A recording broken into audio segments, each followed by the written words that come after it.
Ernesto Villegas.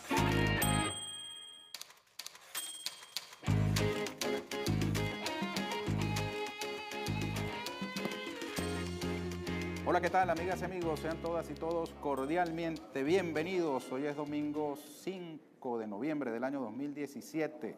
Hoy se están cumpliendo 56 meses de la partida física del comandante Hugo Chávez. Y aquí seguimos en batalla con su bandera en alto. Hoy, amigas y amigos, tenemos muchas noticias de las cuales comentarles y un invitado muy especial. Él ha dedicado buena parte de su trayectoria como periodista en las últimas rumbo a las 3 décadas de ejercicio profesional al tema económico. Werther Sandoval trabajó en diarios como El Nacional y El Universal con columnas dedicadas específicamente al tratamiento didáctico de este tema. Y esto es a propósito de la primera noticia con la que vamos a inaugurar nuestra ronda de esta noche. Vamos acá a esta parte del programa en la que mostramos nuestra primera nota del día de hoy. Venezuela defiende su soberanía económica. Es que el gobierno bolivariano ha anunciado la refinanciación y reestructuración de su deuda externa. El presidente Nicolás Maduro hizo el anuncio después de dejar en claro que Venezuela cumpliría con las más recientes obligaciones en los mercados internacionales con bonos que fueron pagados ya por la República, pero a partir de ese pago, pues se inicia un proceso de renegociación y refinanciamiento. Recordemos las palabras del jefe del Estado.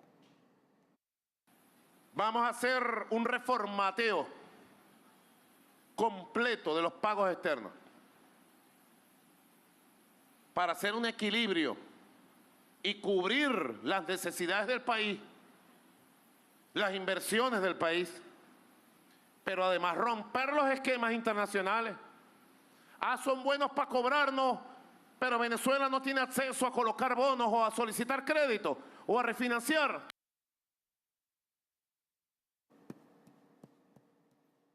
Bien, el presidente Maduro anunció la designación de una comisión presidencial encabezada por el vicepresidente Tarek El Aissami, que ha convocado a Caracas para el día lunes 13 a los tenedores de bonos venezolanos para iniciar una renegociación de los términos y condiciones en los que Venezuela ha de honrar sus obligaciones externas en el marco del bloqueo financiero dictado por el gobierno de los Estados Unidos y que se ha traducido en una persecución a las operaciones financieras de Venezuela. Escuchemos al vicepresidente.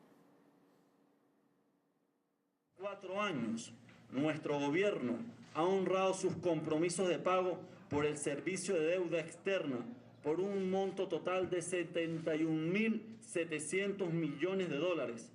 Esta es la prueba más sólida de nuestra voluntad de cumplimiento. Quienes realmente se perjudican de las pretendidas sanciones que impone el gobierno de Trump son los tenedores e instituciones financieras internacionales. No obstante, Venezuela ha respondido y responde cabalmente con sus obligaciones, pese a las ilegales medidas y sanciones del régimen estadounidense, que han construido un esquema perverso de agresión que pretenden infructuosamente aislar al gobierno bolivariano. ¿Qué implicaciones tiene esta situación para el desarrollo de la economía venezolana? ¿Qué implicaciones tiene para el ciudadano de a pie? Sobre eso estaremos conversando el día de hoy con nuestro invitado, el periodista venezolano, profesor universitario, Werther Sandoval. Pero antes, la siguiente noticia es muy importante, todo en marcha hacia el 10 de diciembre, la fecha anunciada por el Consejo Nacional Electoral para la realización de las próximas elecciones de alcaldes y alcaldesas en los 335 municipios en todo el país y la repetición de elecciones para gobernador en el estado Zulia. Lo más fresco en el campo de la información política es la postulación de 2 cuadros de la derecha venezolana. Se trata de John Goycochea y Delson Guárate, antiguos militantes del Partido Voluntad Popular, quienes estaban privados de libertad y han anunciado la inscripción de sus candidaturas, uno como alcalde de El Hatillo y el otro como candidato a alcalde del municipio Mario Briceño Iragorri en el estado Aragua.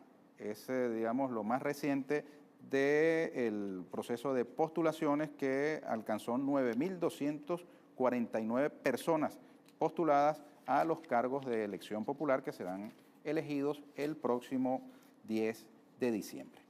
Otra noticia muy importante tiene que ver con el periodo de violencia política que se abrió en Venezuela a partir de abril pasado y que condujo a la muerte de más de un centenar de venezolanos y venezolanas, a la destrucción de infraestructura pública y privada, a la aborrecible práctica de la quema de personas vivas, a la causa de un daño psicológico y económico terrible a la población venezolana, la llamada guarimba.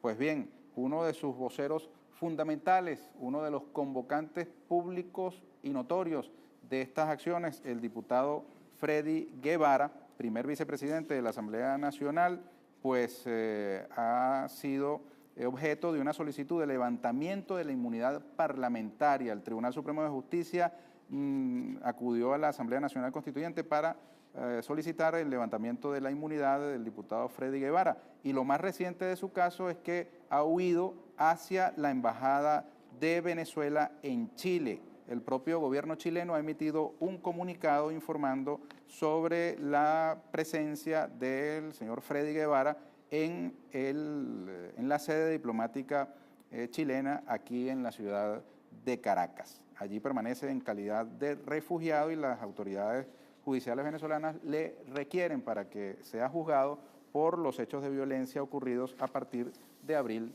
de este año. La siguiente nota tiene que ver con Cataluña.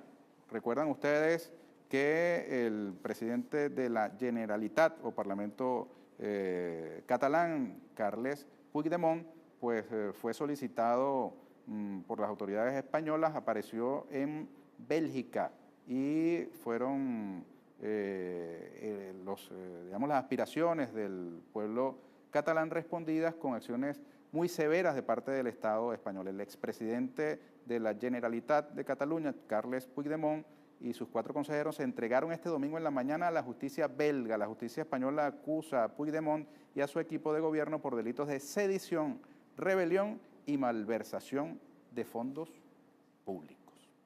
Bueno, amigas y amigos, con estas notas nosotros vamos a cerrar este primer segmento del programa. Yo los invito a que se queden con nosotros, pues al regreso de la pausa, muy breve, muy pocos minutos, estaremos conversando sobre el tema del refinanciamiento de la deuda venezolana, cómo afecta o qué implicaciones tiene en la economía doméstica, cotidiana de las venezolanas y venezolanos, qué hay detrás, cómo se mueven los mercados internacionales, en qué consiste ese anuncio del gobierno venezolano. Esas preguntas estaremos intentando responderlas con Werther Sandoval, periodista especializado en el área económica, profesor universitario y amigo de esta casa. Ya venimos.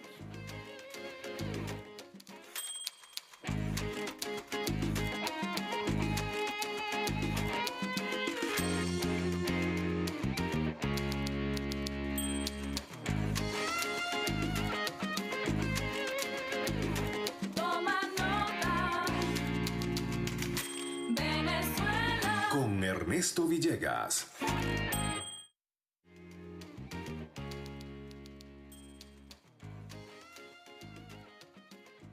Ahora sí, amigas y amigos, le damos la más cordial bienvenida a nuestro amigo y colega periodista, Werther Sandoval. ¿Cómo estás, Werther? ¿Cómo está todo? ¿Qué haces tú normalmente los domingos a esta hora, Werther? Leer. ¿Leer, sí? Leer, sí. Tranquilo en tu casa, ¿no? Sí, sí, cómo no. Bueno, disculpa que te hayamos sacado de la comodidad de tu casa y hoy te tenemos acá. Generalmente en las noches leer mucho. ¿Verdad? Qué bueno. Bueno, Werther Sandoval, aquí en el perfil que me pasan, es máster en Comunicación Social de la Universidad Central de Venezuela. Te graduaste en el siglo pasado. Más o menos cuando... Hace bastante tiempo.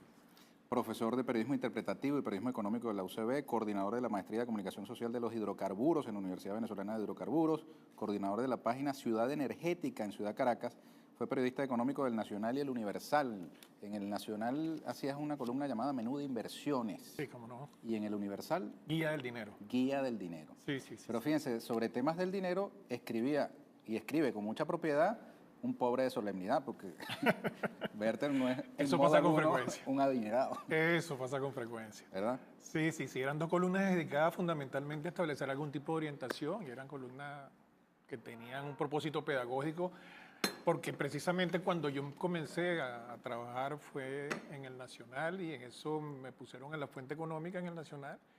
Y por supuesto que uno siempre lo alejan de ese tema mediante un lenguaje totalmente crítico y un poco dificultoso de comprensión. Entonces había que comenzar como las preguntas de la calle, sobre preguntas elementales, y eso me permitió a mí, entonces, bueno, que me explicaran, antes que nada, la fuente siempre tenía uno que insistir sobre la necesidad de que le explicaran a uno como a cualquier persona que fuese iletrada y nota de lo que estaba ocurriendo en materia económica, y eso entonces lo que me llevó fue a escribir las explicaciones que me daban pedagógicamente, y bueno, sirvió para algo, ¿no?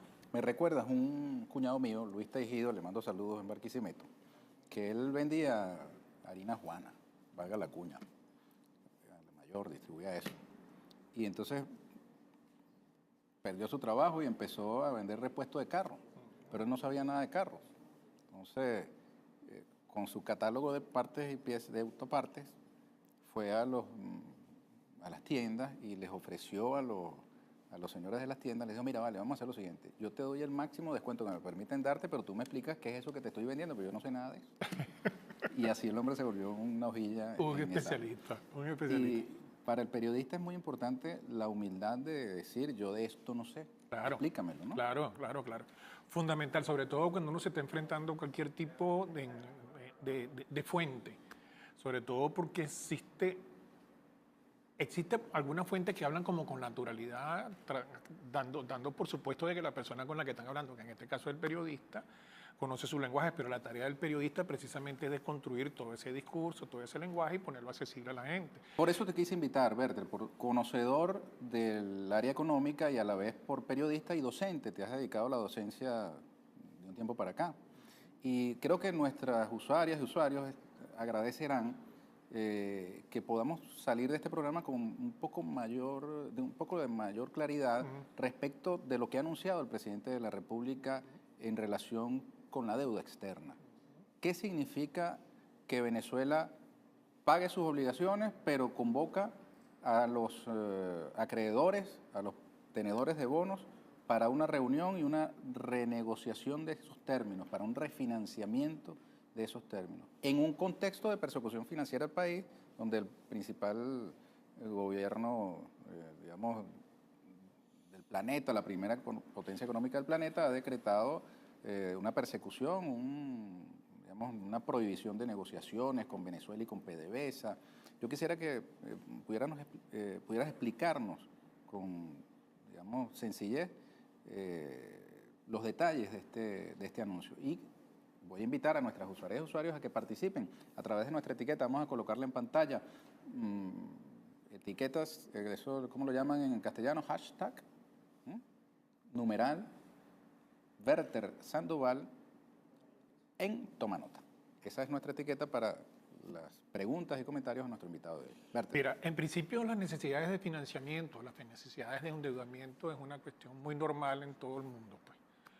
Normal en la misma medida en que desde una persona en su individualidad con una tarjeta de crédito se endeuda, o una familia también lo hace.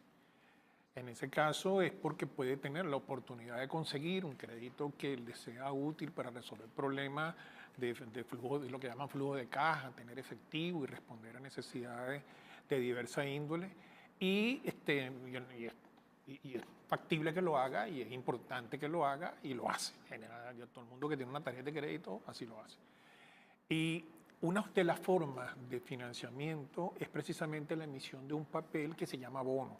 Ese papel que se llama bono, un papel, existen como diferentes tipos de papeles, pero en todo caso es un compromiso que yo te doy a ti un papel que se llama precisamente así y tú me lo compras y yo me comprometo contigo dentro de ciertas condiciones de plazo, de pagos de tasa de interés, de cumplimiento de esos pagos y yo me financio y tengo dinero y por lo tanto tú vas recibiendo los intereses o puedes recibir los intereses en su totalidad al final de cuando se vence el bono. Eso lo hacen muchísimos países y lo hacen muchísimas empresas. Buscar una forma de abaratamiento del crédito porque generalmente eso sale mucho más barato que acudir directamente a una banca. Entonces utilizan diferentes intermediarios para la colocación de esos bonos. Venezuela... Digamos que es una herramienta normal para la obtención Totalmente de normal. liquidez de Y dinero totalmente en normal también divisas, es, ¿no? y otra cosa importante, totalmente normal también es endeudarse. Es decir, que todo el mundo lo hace. Lo que tiene que tener muchísimo cuidado es precisamente en la responsabilidad del acatamiento de las condiciones de ese endeudamiento, que es pagar con la puntualidad debida y por supuesto no tener un nivel de endeudamiento que pueda comprometer todo su patrimonio o comprometer todo lo que pueda hacer, porque probablemente puede estar colocando en cierto riesgo su capacidad de pago. Y para eso existen que vamos a hablar más adelante, que son las calificadoras de riesgo y ese tipo de agencias, y también existen formas de cálculo de ese riesgo. Pero en todo caso, es totalmente normal que así ocurra. Y Venezuela y su principal empresa, que es la empresa PDVSA, precisamente ha acudido desde hace muchísimo tiempo a los mercados internacionales con el propósito de obtener financiamiento a partir de colocación de bonos entre tenedores individuales o diferentes tipos de organizaciones internacionales o entidades financieras que adquieren ese bono, le dan a PDVSA y PDVSA y le dan o a la República de Venezuela, y Venezuela le paga los intereses con la frecuencia con que está establecida en las condiciones y le paga al final, como ha ocurrido, con la puntualidad debida, le ha pagado el capital de esos propios. ¿Quiénes son esos llamados tenedores? Pueden ser desde fondos de pensiones, cajas de ahorro, pueden ser tenedores individuales. PDVSA ha colocado bonos que son excelentes bonos, y en estas condiciones yo creo que son los mejores bonos. Son los bonos que dan más rendimiento en el mundo, entiendo. Dan más rendimiento, pero eso tiene... Para que los adquiere, ¿no? Pero eso tiene más rendimiento en el mundo como valor absoluto.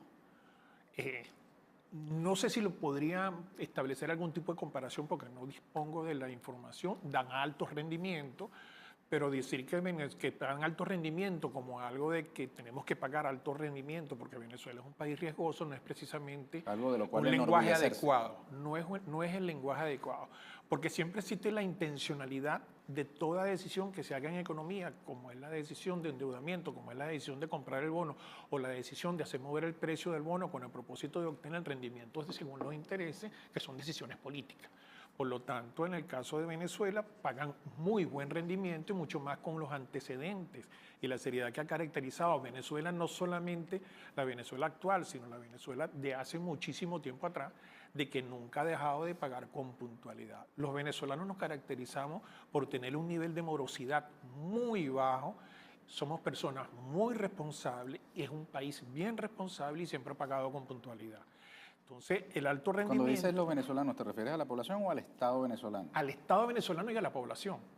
E incluso se ha encontrado que las personas que supuestamente deberían de ser más malapagas, porque deberían de serlo de acuerdo a sus condiciones financieras, de ser malapagas, porque son personas que tienen bajos ingresos, han solicitado crédito, y la experimentación que ha habido con el Banco del Tesoro, con las demás instituciones financieras que se han creado durante este periodo, ha sido unos resultados excelentes en cuanto a niveles de morosidad sumamente bajos. La gente paga. Es más, al venezolano no le gusta, cuando se endeuda, le gusta pagar y casi tiende a no endeudarse al venezolano. Le tiene como cierta temor a eso, ¿no? Okay. ¿Por qué se hace el anuncio de llamar a los tenedores de bonos para renegociar, para refinanciar? El presidente Nicolás Maduro hace el planteamiento correcto. En principio, hay como todo un historial que habría que echar porque Venezuela está en una situación de dificultad por la cual tiene que optar por esa vía. El presidente Maduro hace el planteamiento correcto, que es la imposibilidad de refinanciamiento tal como lo plantean las sanciones de Trump, que es diferente al refinanciamiento de la reestructuración. Con la reestructuración tú agarras el bono que ya emitiste y le hablas con la persona que lo tiene, que son el grupo de instituciones financieras o grupos de tenedores que puedan tener esos bonos, y tú le planteas a ellos, mira, vamos a negociar, yo necesito flujo de caja, te lo voy a pagar, pero te lo voy a pagar más adelante, quizás te pague, vamos a negociar si pagamos un poco más de interés, alargamos los plazos, yo dispongo dinero de efectivo y en el caso venezolano es para que nosotros tengamos dinero en efectivo, respondamos a las necesidades fundamentalmente de importación de productos, satisfacción de las necesidades que todos los venezolanos tenemos un país con las características con las cuales tenemos, que no son fáciles de superar, muy dependiente de las importaciones, y eso es lo que se busca, tener un flujo de caja en un corto plazo. Eso. Reestructurar significa entonces cambiar Que las el mismo condiciones, modificar las bono, pero el condiciones. refinanciamiento significaría de que tú sacas otro bono y con ese bono, ese bono recoges dinero, pagas el bono que ya tú emitiste y puede con el otro bono tú lo pagas posteriormente. Entonces eso se llama refinanciar. Lo que ocurre, esas sanciones totalmente ilegales, totalmente fuera de lugar, injustificadas, totalmente sanciones que afectan al pueblo venezolano, como son las sanciones que aplicó Trump, impiden la emisión prácticamente entre todo el mercado dominado por el gobierno de los Estados Unidos en materia financiera y sujetos a su legislación y a su influencia política, a que pueda Venezuela emitir un bono porque lo tienen prohibido. Entonces a Venezuela se le va a hacer dificultoso.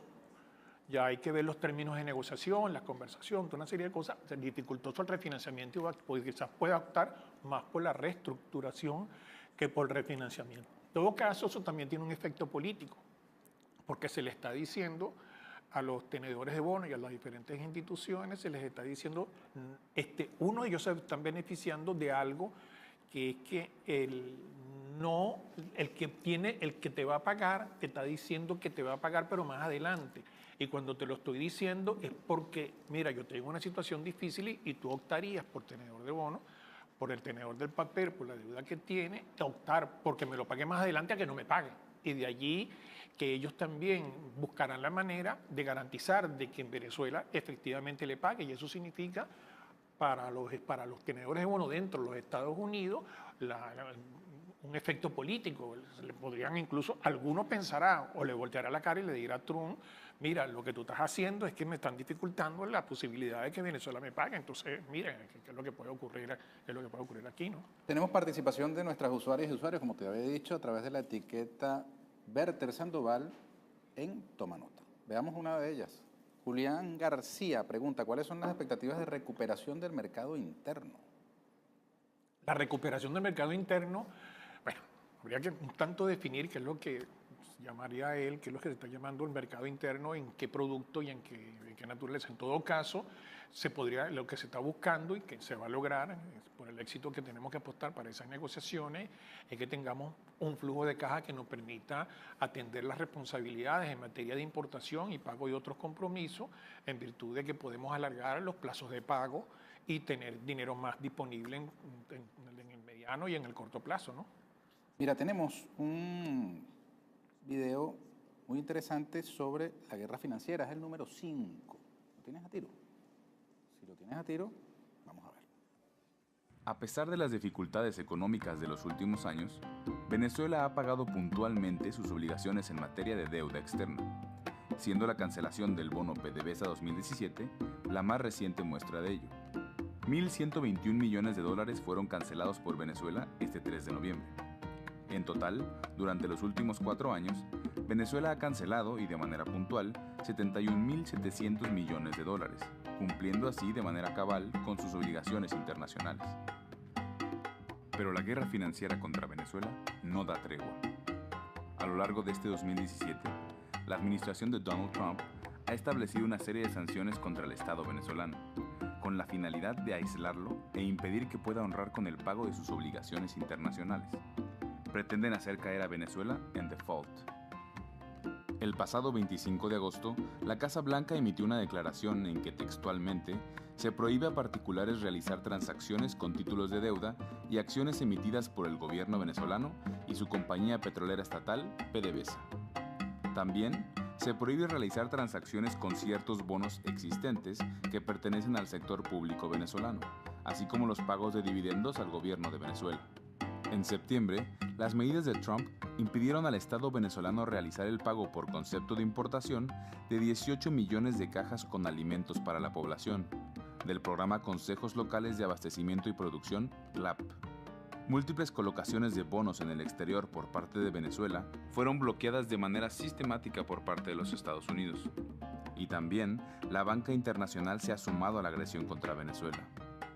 Ya con anterioridad, entidades como el Citibank decretaron medidas a fin de impedir a Venezuela cumplir con sus obligaciones en materia de deuda externa. el presidente Nicolás Maduro anunció nuevos planes de refinanciamiento y reestructuración de la deuda externa venezolana. Frente a la agresión, Venezuela resiste con dignidad. Venezuela resiste con dignidad. 71.700 millones de dólares. Eso es una cifra descomunal de dinero. Lo que se ha pagado. Lo que se ha pagado. Eso equivalen a casi como 7 veces las reservas internacionales actuales, más de 2 veces las reservas internacionales cuando el petróleo estaba por encima de 100 durante algún periodo más o menos significativo. Y haber pagado una cifra semejante para que exista una calificación de riesgo, como las calificaciones de riesgo que nos dieron las empresas calificadoras de riesgo, como Standard & Poor's o como pudo haber sido Moody's, es una cosa que está totalmente fuera de lugar. Son calificaciones caprichosas.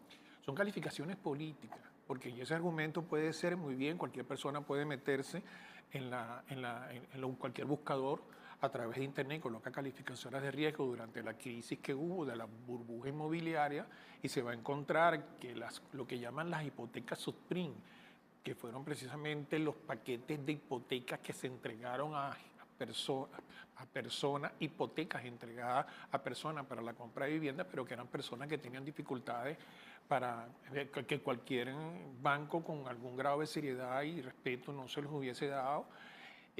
Resulta que esas calificadoras de riesgo fueron llamadas incluso por la Comisión Reguladora y las comisiones europeas y encontraron y llamaron a Standard & Poor's y le señalaron porque tenía un problema ético, que es que ellos estaban calificando esos subprime, esos paquetes de hipoteca como AAA, es decir, como que iban a pagarse todo puntualmente y resulta ser de que eso era falso. Habían mentido, habían faltado a la ética precisamente por haber dicho eso y el interés que era que ellos tenían dentro de su cartera una gran cantidad de esas hipotecas y precisamente con esa intencionalidad. Eso te mide que las calificaciones, tú como las señalas caprichosamente, se podría llamar calificación con intencionalidad política. A partir de esos antecedentes tú puedes pensar también de una manera correcta, con poco margen de equivocación, de que ellos están calificando a Venezuela de una manera totalmente injusta. ¿Hay o no hay guerra económica en tu criterio? En la medida en que existe la intencionalidad política como la que te estoy describiendo, eso forma parte precisamente de una actitud que forma parte de una guerra económica. Es decir, una guerra económica cuando tú estás enfilando las sanciones que acaba de señalar Donald Trump contra Venezuela y acabas de ver lo que existe por la parte de las calificadoras de riesgo y existe otra gran cantidad de elementos que intencionalmente así sean, juegos a la oferta, juegos a la especulación, buscar la manera de que Venezuela pague eso, lo que estábamos llamando nosotros altísimos rendimientos mediante juegos de mercado, creando mediáticamente la posibilidad, haciendo creer mediáticamente la posibilidad de que Venezuela no va a pagar con el propósito de que muchos se salgan de los papeles. Eso significa de que al salirse de los papeles bajan los precios de los papeles y se elevan sus rendimientos y tú vas a ver al final que quienes van a cobrar con los papeles puestos, los bonos que estamos conversando, en sus manos van a tener un altísimo rendimiento. Y hay que ver, como todo en economía, toda cobertura periodística en materia económica, cuando surge algo que beneficia a algo, tienes que ver a quién perjudica, o cuando perjudica algo, tienes que ver a quién beneficia. Berter, vamos a escuchar una intervención que tuvo el economista venezolano Francisco Rodríguez en CNN. Escuchemos. ¿Es este el capítulo con el que la revista The Economist respondería a su pregunta de hasta cuándo Venezuela caería en default o realmente ni siquiera estamos ahí todavía en tu opinión? Sí, yo creo que faltan unas cuantas ediciones más de The Economist. O sea, en realidad, en este momento, el gobierno venezolano todavía no ha declarado la cesación de pagos. Lo que están es declarando su intención, su deseo de refinanciar la deuda. Y sí, el presidente Maduro puede querer refinanciar, reestructurar la deuda, pero eso no quiere decir que eso va a ocurrir. El default ocurre en el momento en que diga que todavía no ha pasado, ya no puedo pagar más y dejo de pagar, pero eso todavía no ha pasado. ¿Y de dónde sacan y de dónde hay para sacar en el futuro, para tener dinero para hacer otro tipo de pagos, además de lo que toca a tener cubierto para las importaciones que son muy necesarias? Dice el presidente que tiene el dinero, pero supongo que es sacar de un lugar para poner en otro. Bueno, lo que ha pasado hasta ahora es que Venezuela ha utilizado algunos de los activos que tenía y todavía tiene algunos activos, tiene 10.000 millones de dólares en reservas internacionales. Default. Suspensión ¿Qué es eso de default? Suspensión de pago. Simplemente yo soy el emisor del bono, tú tienes el bono en la mano, tú estás esperando que yo te pague en el momento que te tengo que pagar el capital del bono, lo que tengo que pagar, yo te digo, mira, no tengo con qué pagar. Si te he visto, no me acuerdo. ¿Ah? Si te he visto, Si te he visto, no me acuerdo. Y eso, pero eso, como explica Rodríguez, no ha ocurrido. Y fíjate cómo hay una construcción de la pregunta por parte de la periodista tendenciosa con la finalidad. Y, bueno, pero es una cuestión que es de perogrullo. Venezuela ha estado pagando, ¿de dónde sacas tú eso? O sea, el tipo le dice, espérate un momento hasta que llegue el momento, si va a pagar o no, y ahí tú defines si hay default. Él dice, pasarán muchas ediciones de The Economist antes de que Venezuela caiga en default. O sea, y lo eso dice sería dentro de mucho tiempo. Y lo dice Francisco Rodríguez a través de CNN. Pero es ineluctable caer en default, es inevitable llegar a un momento en que no se pueda pagar. En el caso de Venezuela, no. Nosotros tenemos 302 mil millones de barriles, tenemos activos. ¿Dónde? Es decir, eso no significa... ¿Esos barriles dónde están? Eso están en toda Venezuela. Venezuela tiene petróleo casi como lo único que tiene son pocas regiones en Venezuela donde no existe hidrocarburos. Pero pero al margen de lo que, para no colocar eso de manera exagerada, porque tampoco todo eso se va a sacar, porque existe un factor de recobro por el orden del 20% y toda esa serie de conversaciones en todo caso. En todo caso tenemos la primera reserva mundial de petróleo. Venezuela tiene características y tiene recursos y tiene como suficiente como para responder a cualquier necesidad de pago. De allí que la conversación siempre tiende a ser una conversación sobre el tema económico de Venezuela, un tema político, porque Venezuela tiene con qué responder a todas sus realidades.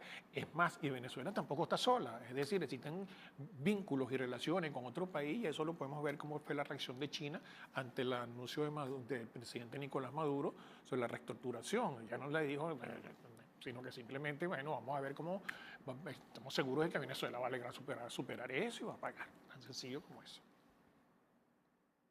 Numeral Werther Sandoval en Toma Nota. Esa es la etiqueta que estamos promoviendo para la participación de las usuarias y usuarios. Y Jorge Sánchez ha escrito, ¿es oportuno quitar el control de cambios?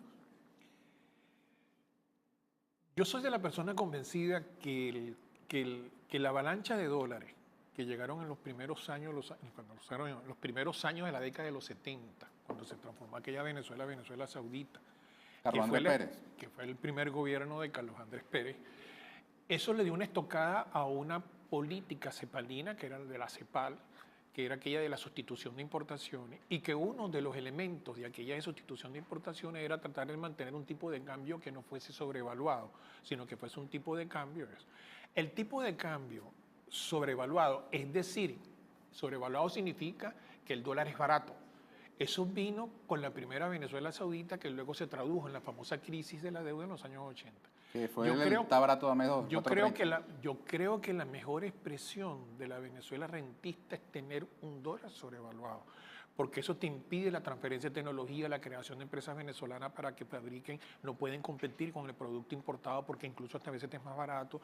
Recientemente hubo aquello de todo el raspacupo y toda esa serie de cosas. Yo creo que Venezuela tiene que establecer un nivel de competencia, pero eso no es una medida que se adopta por decreto ni como medida de shock. Es una medida ni aisladamente, es una medida que se va a eso. Ahora, lo que no puede seguir existiendo y tiene que tomarse medidas bien serias con el propósito es la gran cantidad de tipos de cambio que existen en este país. Eso dificulta incluso la contabilidad de cualquier empresa e incluso la de PDVSA, que por supuesto es la empresa fundamental. Y además de eso, hay totalmente desorientación y existen fórmulas como la del dólar ilegal, que llega a través de una vía frente al cual es casi imposible evitar que llegue la fijación de ese tipo de cambio, porque cómo se controlan las vías de Internet. Entonces la cuestión es, yo creo que ese dólar es muy influyente, es muy coadyuvante y contribuye a la fijación, pero no es el factor fundamental que determina toda la corriente inflacionaria que se ha estado señalando. Werther, a través de la etiqueta Werther Sandoval, en Toma Nota ha participado un usuario llamado SoyBCZ y pregunta lo siguiente: ¿incide de alguna manera las calificaciones de riesgo y sanciones de Estados Unidos en el precio del dólar ilegal o paralelo? Por supuesto. Por supuesto, la calificación de riesgo significa de que Venezuela la están colocando o sujetando una posibilidad de que caiga en una situación de impago, una suspensión de pago, o la están aproximando a una situación de default, una tipo de cosas. Los inversionistas internacionales que tienen posesión y que verían a Venezuela como con algún tipo de atractivo, dejarían de colocar o de prestarle dinero a Venezuela. Eso significa menos recursos para el país, y menos recursos para el país significa dólares escasos, y dólares escasos significa afectación del tipo de Ahora, el cambio. presidente ha sido enfático en que Venezuela va a honrar sus compromisos y está convocando para el 13 a los tenedores, a los acreedores. ¿Qué expectativas tienes tú respecto de esa convocatoria? ¿De qué se va a lograr? Yo creo que se va a lograr. Hay una reestructuración, porque generalmente en esos tratamientos de reestructuración, por lo menos la historia así lo señala, es que lo que señalé hace rato, es que te voy a decir, mira, vamos a tratar de reestructurar, y yo prefiero que me digan eso. Si yo soy un tenedor de bonos de Venezuela y tú tienes una deuda conmigo, te digo, vamos a conversar para ver cómo hacemos para pagarte, pero no te puedo pagar, te quiero mejorar las condiciones de pago porque necesito efectivo, a que tú me vengas y me dices, mira, yo no tengo efectivo. O sea, lo que te estoy dando es una esperanza seria de un país que es serio, de un país que ha venido pagando, que te lo voy a pagar en otro momento, ¿no? Hay dificultades que no tienen que ver solamente con la disponibilidad del dinero para pagar, sino el cómo haces el pago. Todas, digamos, las decisiones que tomó el Citibank y otras bancas, de acuerdo con las sanciones que dictó el gobierno estadounidense, hacen que pagar resulte un problema aún teniendo el dinero, ¿no? Ambos dos.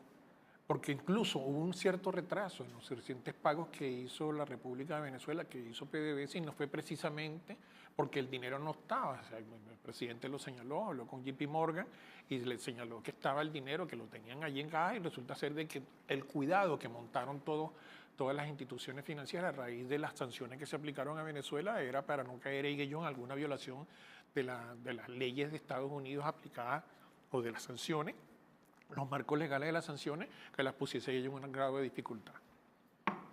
Yermit Rivas escribió vía Twitter: hable por favor acerca de cobrar nuestro petróleo en yuanes y si tiene o que sí tiene respaldo en oro.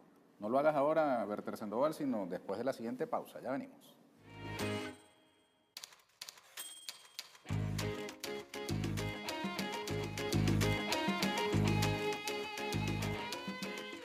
Prendan la luz, que es diciembre. Tú sabes que la Navidad se adelantó y llegó en noviembre, Berter. Así es. Vamos a mostrarles en breve un video muy interesante sobre cómo se hizo la pieza audiovisual con el Prendan la luz, que es diciembre, Luna Decembrina, tema de Otilio Galíndez de este año. Pero antes, responde nuestro invitado, periodista, especialista en el área económica, profesor universitario, Berter Sandoval, hijo ilustre de Katia. Así es. Con mucho orgullo. Con mucho orgullo. Yermit Rivas escribió por el Twitter: Berter Sandoval en toma nota, hable por favor acerca de cobrar nuestro petróleo en yuanes, que sí tiene respaldo en oro. Eso es un hecho histórico inevitable, como tú lo acabas de señalar en la formulación de la otra pregunta. Y es inevitable porque la avanzada de la economía china hace que la presencia de su moneda sea de fluidez con los países con los cuales, o presiona para que sea de fluidez con los países con los cuales China mantiene relaciones. Estados Unidos tiene el 18 billones, pero larguísimo, del PIB mundial, pero China está de segundo, casi acercándose al 15%. Estados Unidos, cuando salió de la Segunda Guerra Mundial, tenía el 50% del Producto Interno Bruto del mundo y apenas tenía el 7% de la población. Tenía la producción del 2/3 de la producción de petróleo. Es decir, Estados Unidos era casi como intacto porque tampoco la guerra fue en su territorio y tenía una producción y un mercado totalmente pujante y una producción de bienes y servicios. Eso le permitió a aquella famosa que se hizo en la ciudad hotelera de Bretton Woods firmar lo que creación del Fondo Monetario Internacional y el Banco Mundial, donde estuvo Keynes en aquellas negociaciones buscando de que por lo menos el Banco Mundial quedara en Inglaterra, y no lo logró, y logró Estados Unidos imponerse por ser un país triunfante en esos términos, porque el país efectivamente triunfante en aquel momento fue la Unión Soviética, con 25 millones de personas que murieron durante la Segunda Guerra Mundial. Pero en todo caso, el Estados Unidos salió muy fortalecido y por lo tanto con una economía pujante, incluso puso el Plan Marshall, y además de eso empezó pidiendo aperturas de mercado para transar sus bienes, puesto que imagínate, con 7% y la mitad del PIB mundial y con todo eso.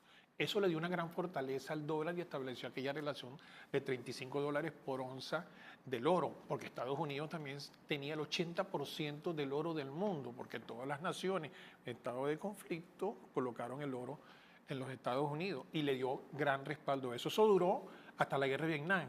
En el 71, ¿no? En el 71, cuando vino Nixon con la gran cantidad de dólares emitidos por efectos de la guerra de Vietnam, eso hacía que los países europeos empezaron a tener dólares y empezaron a comprar oro. Y cuando vieron cuenta se estaba mermando sus reservas de oro los Estados Unidos. El tipo hizo que no, le dio un choque económico y le dijo, de ahora en adelante no hay relación entre dólar y oro. Y Estados Unidos se rompió el patrón oro. Rompió el patrón oro. Y nació el petrodólar. Vino el petrodólar precisamente con Arabia Saudita y es la relación vinculante que existe entre Arabia Saudita, casi vinculante lo puedo decir, o sea, con esos términos, entre Arabia Saudita y Estados Unidos, en el cual es cambio de petróleo por seguridad, que es lo que le brinda a Estados Unidos seguridad a Arabia Saudita le da, y con el transando dólares por eso. ¿Qué es lo que ocurre con la presencia de China y el crecimiento de Rusia y la relación que existe entre Rusia y China, y además de eso otros países como lo de los BRIC, en el cual está incluido la India, Sudáfrica, y también está metido Brasil, pero fundamentalmente son las grandes economías que son China e India, y eso los rusos hablaron con los egipcios, hablaron con los turcos, y han hablado con Irán y le está diciendo, yo te vendo productos, yo te pago con rublos, o sea, y lo mismo está haciendo China, y está estableciendo, es decir, estamos hablando de que una gran cantidad, un flujo de dólares inmenso que ya empiezan a tener poco respaldo, empiezan a disminuirse su respaldo. Eso no es de la noche a la mañana, eso va a tardar, es un proceso. Tiene una pugna ahora Alemania con Estados Unidos que quiere retirar el oro, la Merkel. Y la cosa es bien, Estados Unidos, eso es bien interesante y es hasta gracioso, porque resulta ser que el oro no lo devuelven. El oro por tradición, incluso por feligresía, por toda una serie de cosas, cuando Cristo se metió en el templo, aquella cosa era porque la gente llevaba, los feligreses llevaban el oro allí y ellos veían quién era el de más confianza en todo caso, pero nunca devolvían el oro. Y Estados Unidos, Alemania le pidió a Estados Unidos que le regresara por favor el oro y Estados Unidos le regresó un poquitico de todo el oro que tenía, porque es que no regresan el oro. Incluso hay un secretario del Tesoro de Reagan que está preguntando dónde carrizo está el oro de los Estados Unidos. Y eso es una pregunta que quedó allí en el ambiente. Bueno, podemos hacer un trueque, que los alemanes nos devuelvan la piedra cueca y nosotros hablamos con Trump, que es pana nuestro, para que le devuelvan el oro.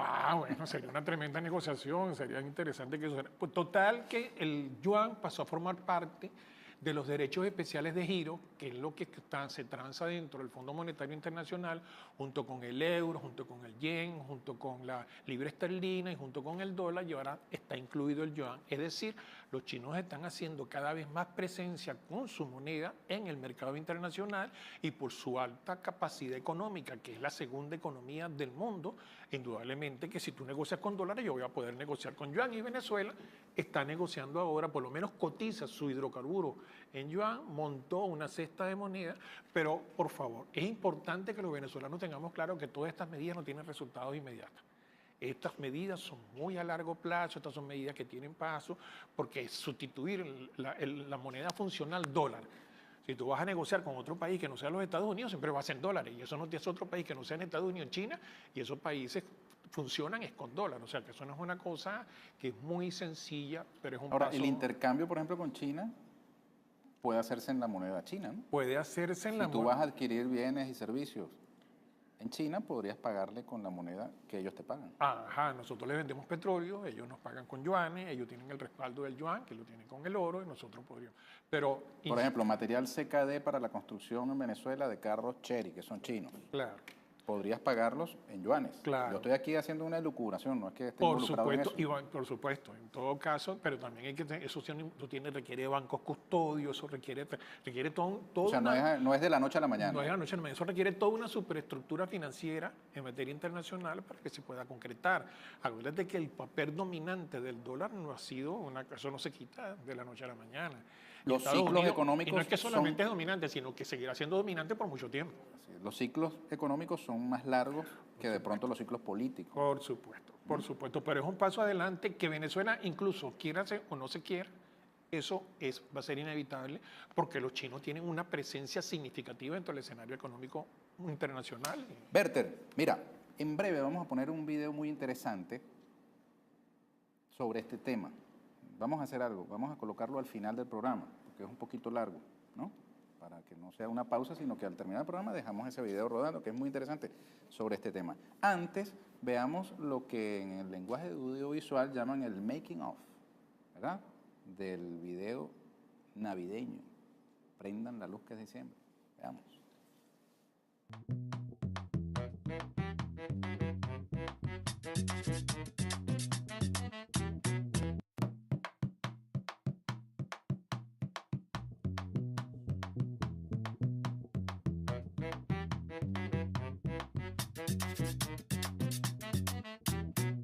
La Navidad nos llena de alegría, nos llena de amor y de pasión.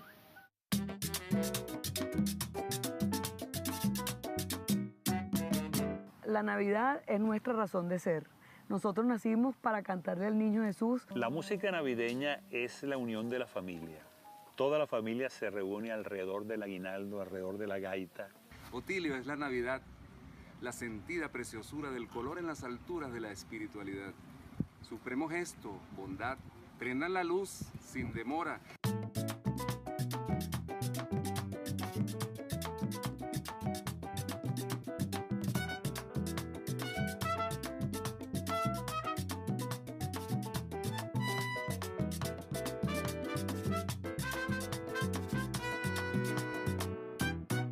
La Navidad venezolana es de una riqueza infinita. En cada región de Venezuela, la Navidad se celebra con música y con danzas distintas. Vamos a cantarle a ese niñito que nos renueva la esperanza cada año cuando nace, así como nuestras niñas y nuestros niños de toda la patria. Oye, luna decembrina, mi pueblo sale de ronda. Oye, luna, no te escondas, siendo su mejor vecina. Oye, luna decembrina, mi pueblo sale de ronda. Oye, luna, no te escondas, siendo su mejor vecina.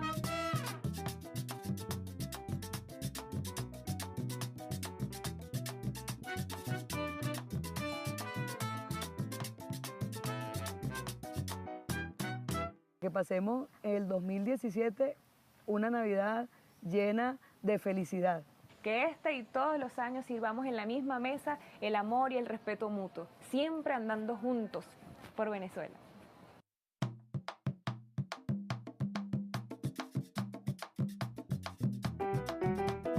Señorita, póngase la bata, tráigame una lata para yo tocar. Cualquier palo sirve de charraca, casi nada se escapa de la Navidad. En la luz que es diciembre.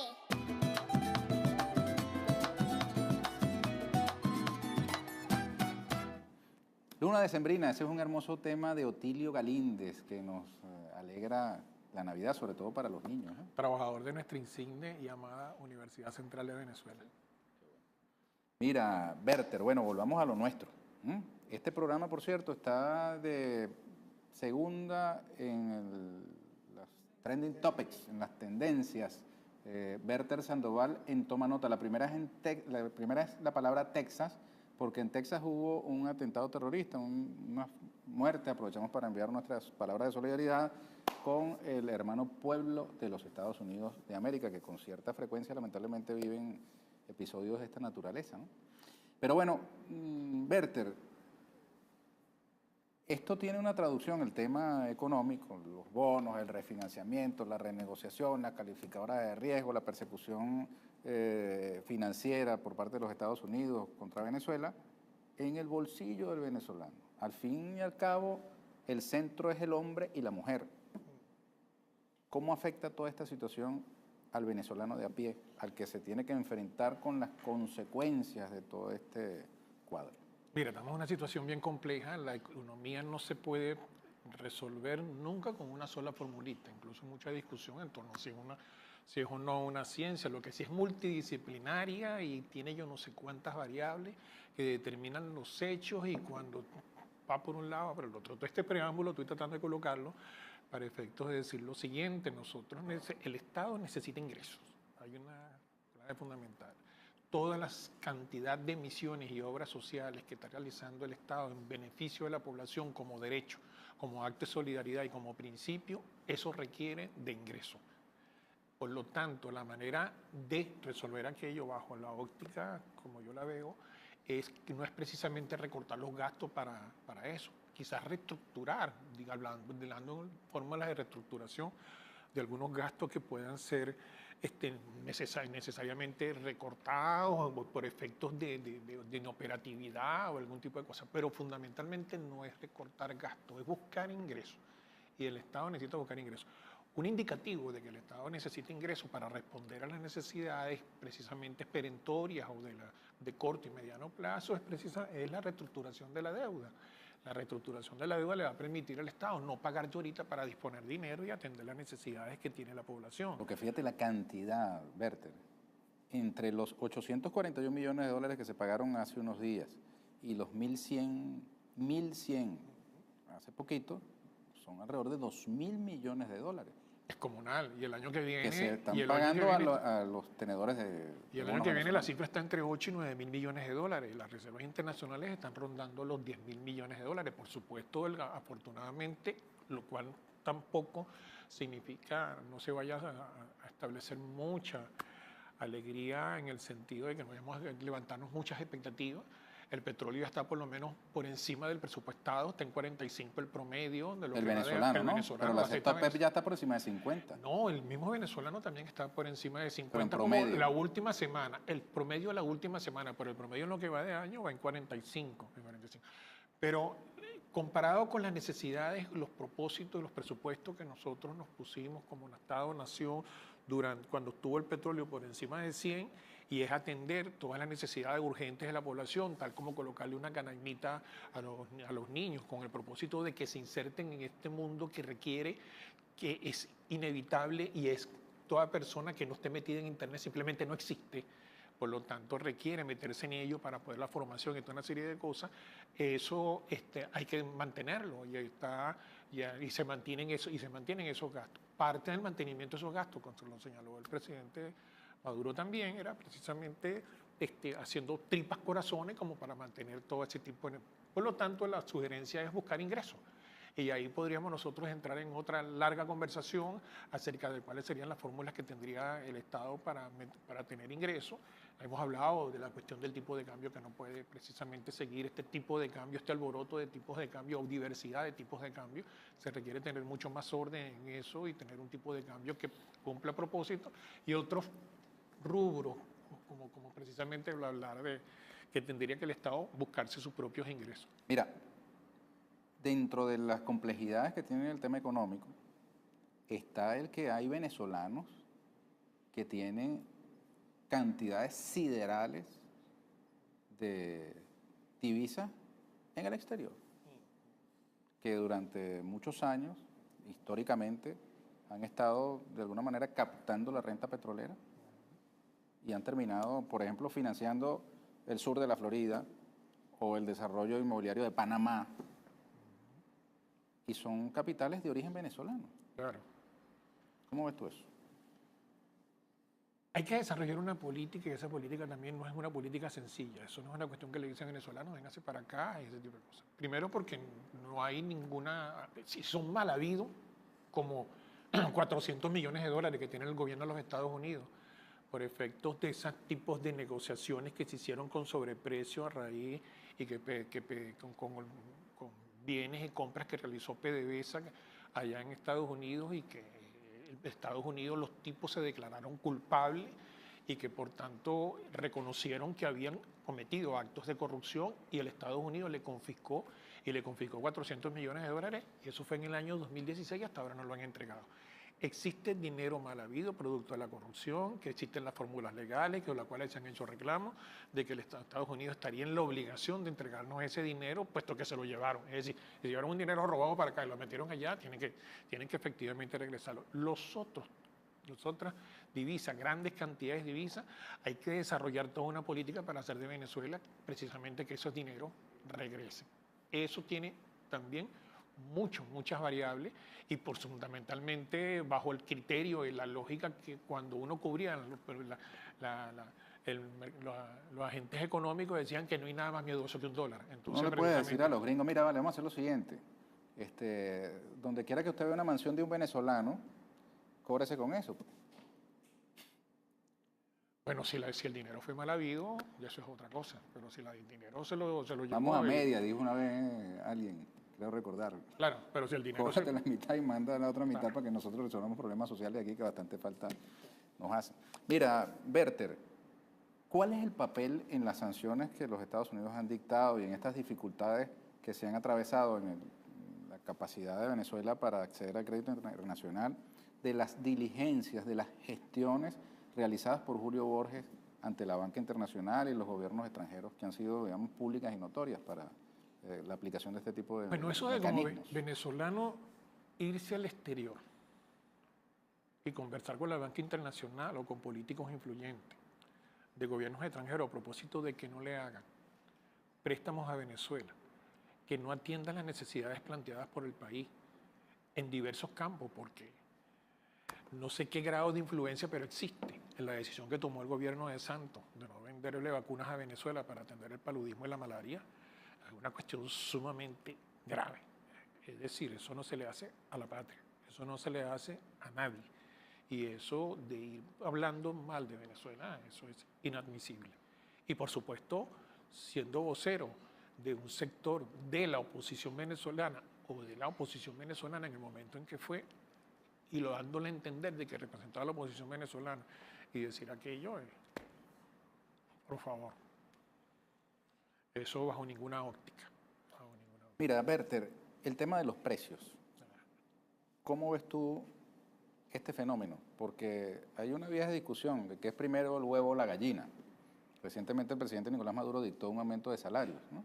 Elevó el salario mínimo con incidencia en todas las tablas salariales, aumentó el cesta ticket, las pensiones, anunció un bono navideño de 500.000 bolívares para 4 millones de hogares venezolanos a través del sistema de carnet de la patria.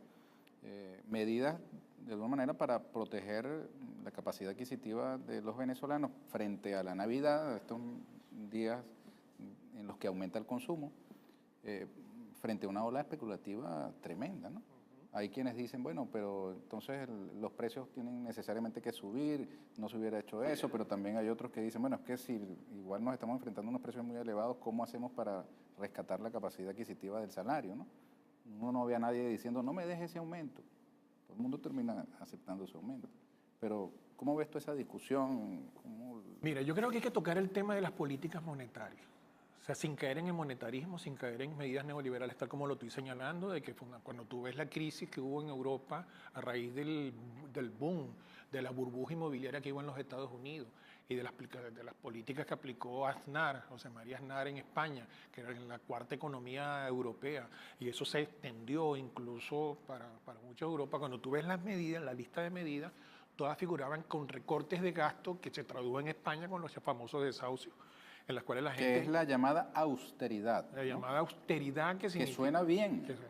O sea, una palabra llamada austeridad, oye, tú dices, oye, bueno, andar con austeridad, ¿no? O sea, administrar la bonanza con criterio de escasez, llegó a decir un presidente de la Cuarta República, no sé si fue Luis Herrera o Pérez, ¿no? En el caso... Pero la austeridad se ha traducido en el recorte de beneficios sociales, en el abaratamiento de los salarios, en la flexibilización laboral, incluso en el aumento del, dígame tú, en Brasil, el aumento de la jornada laboral a 12 horas, ¿no? Claro.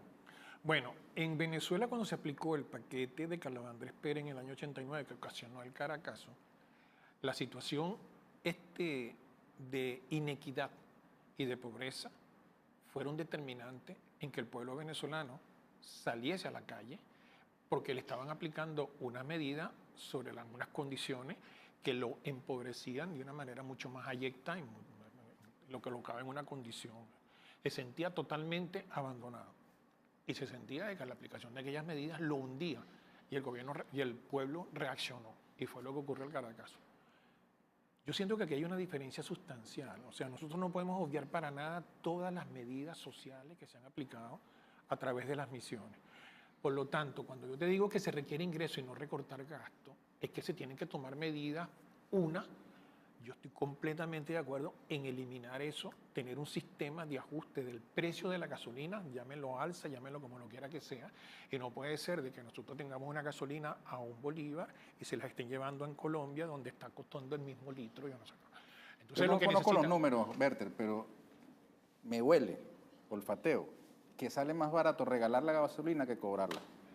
Porque seguramente toda la estructura administrativa que hay que sostener para, digamos, la administración es más costosa que lo que realmente estás pagando. Claro, yo creo que es así. Es más, a mí me encanta andar en bicicleta.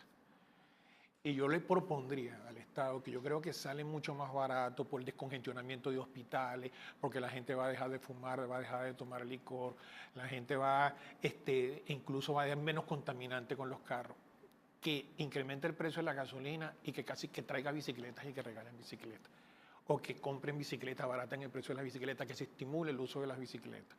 Y la gente va a ver que van a aumentar sus expectativas de vida y toda una serie de cosas. Entonces mi propuesta sería ligada a lo que por lo menos... Pedal y bomba. A darle pedal y bomba. Pero yo considero que el Estado, para poder combatir precisamente el problema inflacionario, se requiere de recursos. ¿El arco minero cómo lo ves? Se requiere de recursos. ¿El arco minero en qué sentido? El arco minero tiene una potencialidad de generación de ingresos para Venezuela, ¿no? Muchos ecologistas están en contra del arco minero, pero yo cada vez que converso con ellos le digo, mira, si indudablemente tenemos que nosotros relacionarnos con todo ese mundo de la minería, porque para donde tú quieras que voltee, todo proviene precisamente de la minería. Y eso es una fuente de recursos que Venezuela tiene, que tiene que ser usada y que por lo tanto nos va a permitir tener ingresos.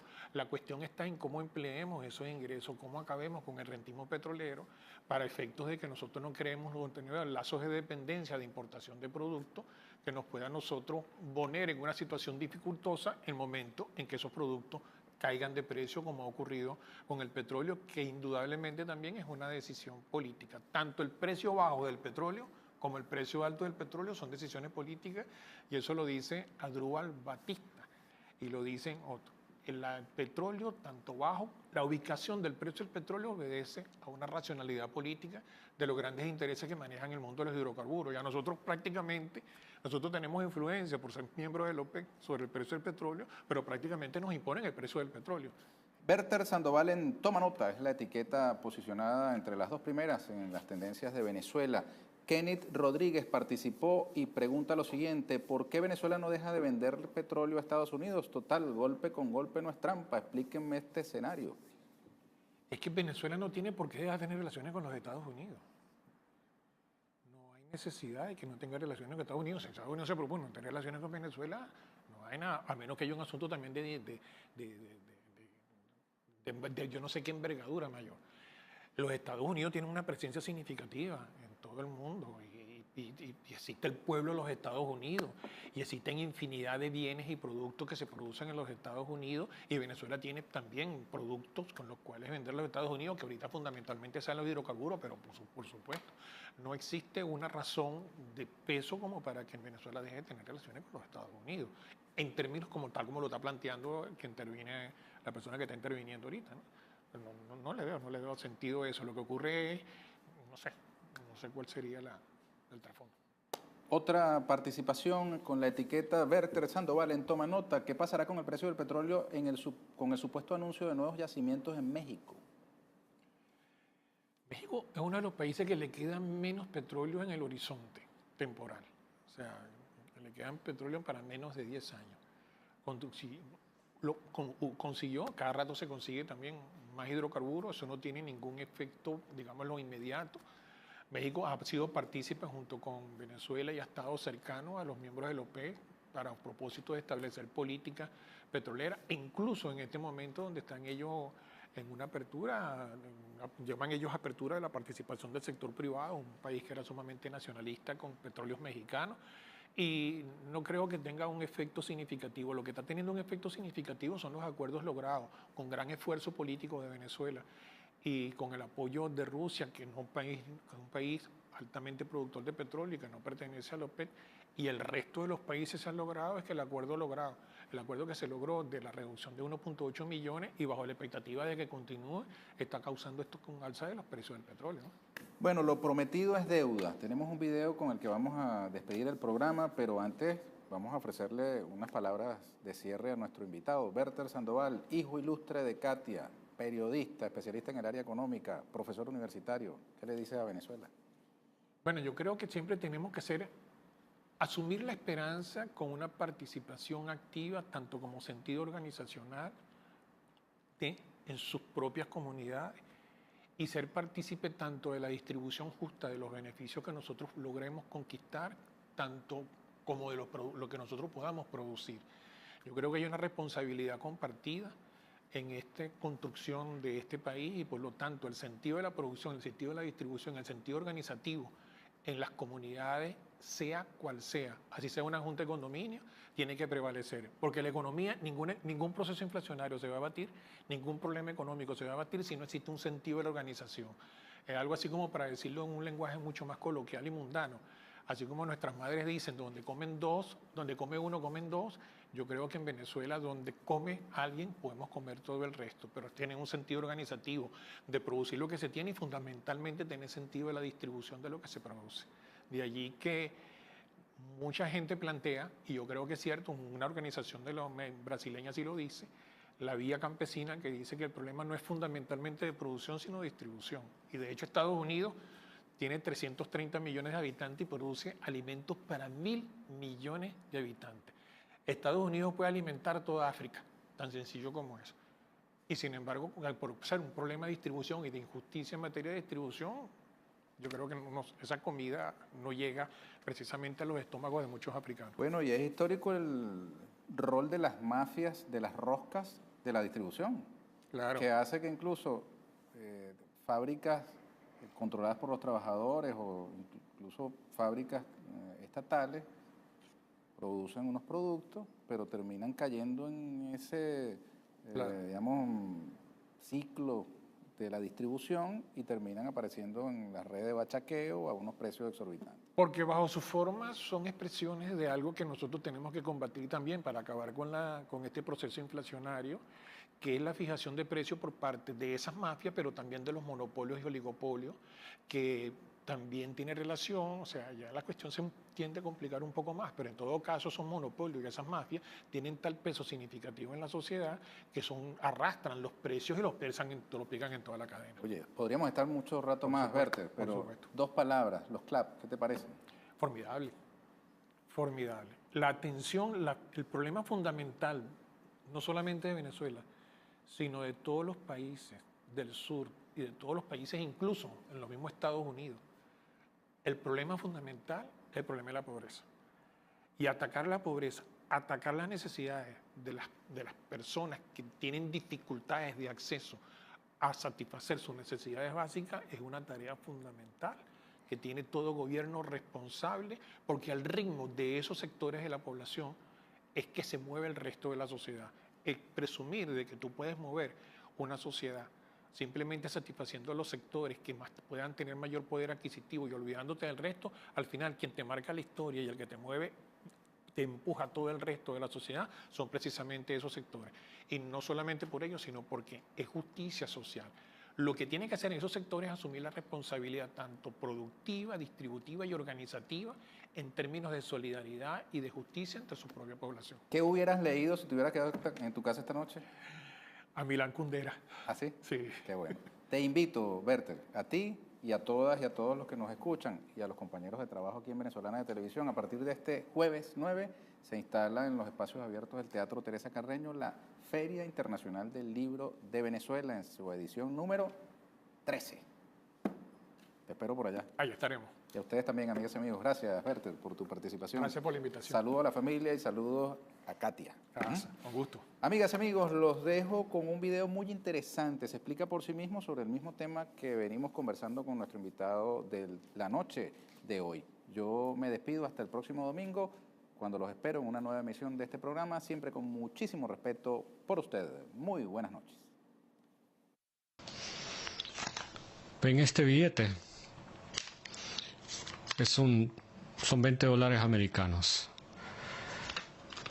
¿por qué tiene tanto valor este billete? Es un pedazo de papel, a pesar de todo, ¿no? Este papel se hizo tan valioso porque este papel es respaldado por oro. Si este papel no estuviera respaldado por oro, sería un simple pedazo de papel. Tú podías ir al banco y decir, deme $20 en oro. Tú entregabas este papel y ellos te daban $20 en oro o en plata. Eso fue hasta 1971. De ahí en adelante, los Estados Unidos abandonó el estándar de oro o plata. Pero, como dije antes, sin oro o plata, esto es un pedazo de papel. Los Estados Unidos necesitaba otra cosa que le diera valor. Y se les ocurrió una idea, pero para darle valor a este pedazo de papel, el presidente Nixon fue a Saudi Arabia y habló con el rey de ahí y le ofreció protección. Tú tienes todo el petróleo del mundo, los países de la OPEP, países aliados tuyos, tienen todo el petróleo del mundo. Nosotros tenemos las fuerzas, nosotros tenemos la seguridad que te la ofrecemos, pero tú tienes que darnos a cambio de que el petróleo que ustedes, la OPEP, y tú que eres Saudi Arabia, el productor más grande del mundo en petróleo, por lo menos en aquel entonces, ustedes tienen que vender el petróleo en dólares. Y solo pueden aceptar dólares. Si ustedes hacen eso, nosotros los protegemos. Me imagino que de paso le dejaron entender que si no lo hacían, ustedes ya saben, ¿no? Eso está de más decirlo. Ellos aceptaron, no les queda de otra. Lo aceptaron y desde 1971 se creó el petrodólar. Esta es la única moneda con la cual se puede comprar o vender petróleo. Ustedes saben que el mundo entero necesita petróleo y todo está basado en el petróleo. A pesar de que esto es un pedazo de papel porque ya no es respaldado por oro, sin embargo vale como oro. ¿Por qué? Es la única forma que tú puedes comprar o vender petróleo.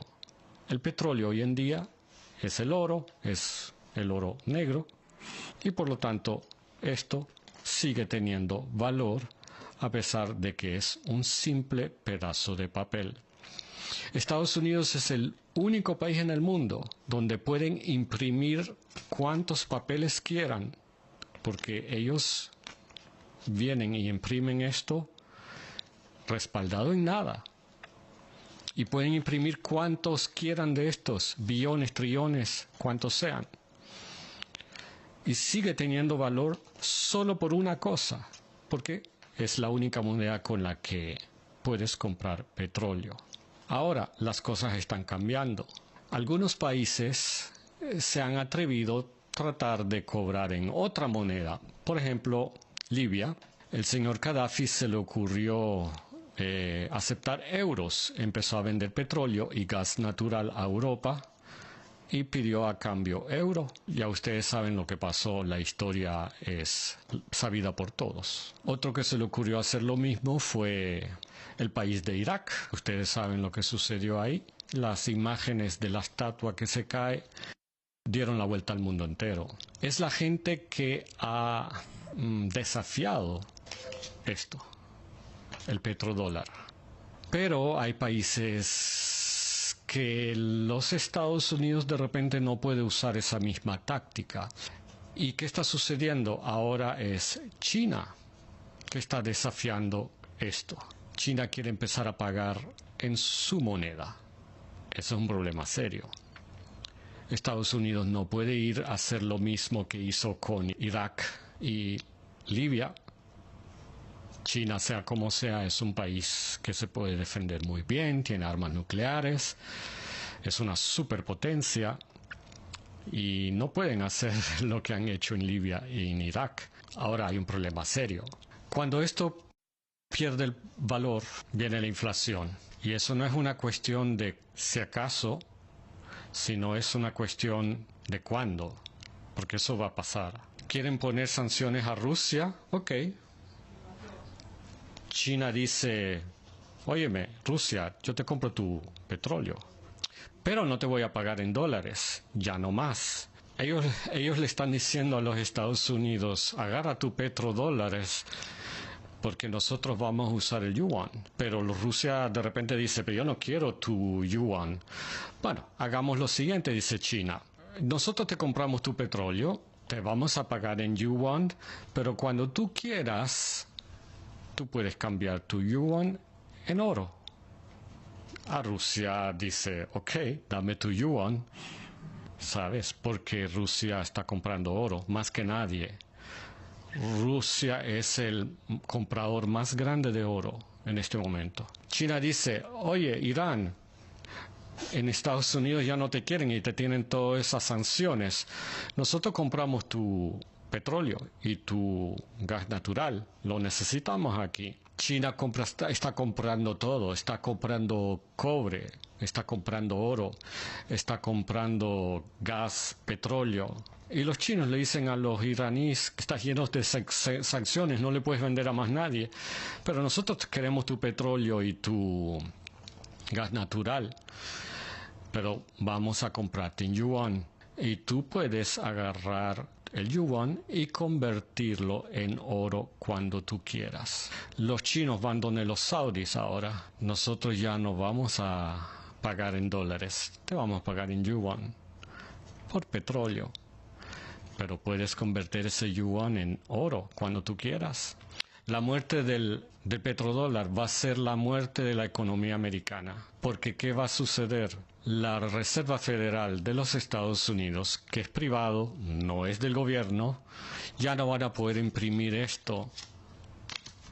Porque acuérdense que lo imprimen, papel, papel, papel. No está respaldado por oro. China está respaldando su moneda en oro. ¿Qué va a poder hacer la Reserva Federal? ¿Qué va a poder hacer la Reserva Federal si este pedazo de papel no está basado en nada? Solo está basado en petróleo.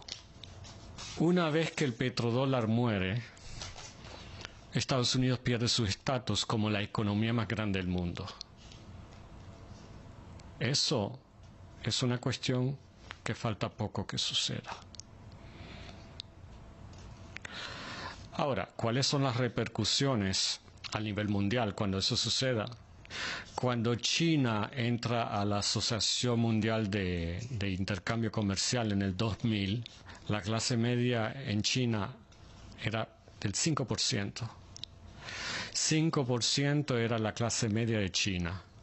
¿Saben cuál es la clase media ahora en China? Casi 35%. Así es como está creciendo China. Están inyectando dinero. Pero ¿sabes cuál es el secreto de China? La moneda de ellos está basada en oro. No es un pedazo de papel. Estados Unidos lo único que hacen es imprimen más de esto, todo el tiempo. Y el dólar cada vez está más débil. China cada vez más está comprando petróleo sin el dólar. Ustedes han escuchado hablar de Bitcoin. Es una moneda virtual, existe solo en el Internet. Es una moneda basada sobre un cálculo matemático que solo existe en el mundo de la cibernética. Un Bitcoin eran centavos. Ahora el Bitcoin está casi en 5.000. $5.000 por un Bitcoin. Bueno, ahora está por 4.000 y algo, creo, pero llegó a 5.000. Un Bitcoin, $5.000. Cuando eso empezó, un Bitcoin eran centavos. Increíble. Eso significa que esto está por desaparecer en cualquier momento. Los que me escuchan y creen que esto va a ser eterno, hagan algo y hagan algo rápido. Los expertos recomiendan comprar oro, plata o inclusive bitcoins. Diversificar, pero si ustedes mantienen su inversión en esto, están apostando al equivocado. Se me cayó al suelo. Representa lo que va a suceder pronto. Se va a caer al suelo. creo que va a tener más valor el papel en el que está imprimido de lo que tú vas a poder comprar con eso. Inviertan en otra cosa. Esto se va a caer y se va a caer pronto.